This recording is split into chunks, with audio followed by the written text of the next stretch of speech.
The population in South Sudan is about 10 million people.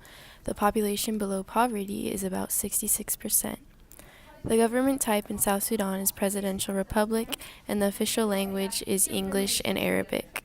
The GDP is about $3.06 billion, and the life expectancy in South Sudan is 56.81 years. Imports, products, and partners is about negative 27.2%, and exports is about 64.9%. Imports and exports include electricity, crude oil, refined petroleum, natural gas, and some more products are maize, rice, wheat, gum arabic, sugarcane, mangoes, papayas, bananas, sweet potatoes, sunflower seeds, cotton, sesame seeds, beans, peanuts, cattle, and sheep. And their most common partners are the US, UK, and Europe. In South Sudan, there are laws that protect women's rights. Although these are laws, they are not enforced by the government consistently. One of the rights they are deprived of is choosing a spouse as well as inheriting property. Some women are even forced into early marriage, wife inheritance, used to pay debts, and domestic violence. The lack of education is very popular. 80% of women and girls are illiterate, also causing them to lack the knowledge of their rights, which limits their access to justice. There is Amnesty International who urges South Sudan to demonstrate commitment to human rights. They do this by ensuring, quote, accountability for abuses by soldiers, police, and other security forces, upholding the right to freedom of expression and association, reviewing the legality of detentions, particular juveniles immediately placing a ban on executions, with the ultimate view to abolish the death penalty, promoting and protecting the rights of women and girls, ratifying the International Human Rights Treaty in order to establish a strong human rights framework, end quote. Civilians are constantly targeted and lack food, water, and basic health care.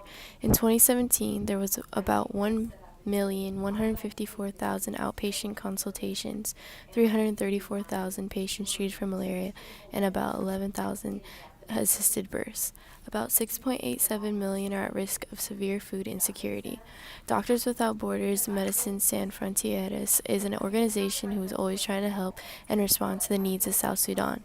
Internal conflict is the cause of the country's infrastructure. This organization provides medical care that includes treatment for malnutrition in camps for displaced people, conflict zones, and remote areas with no health care. From 2017 data, there was approximately 3,683 staff, making South Sudan one of the largest programs.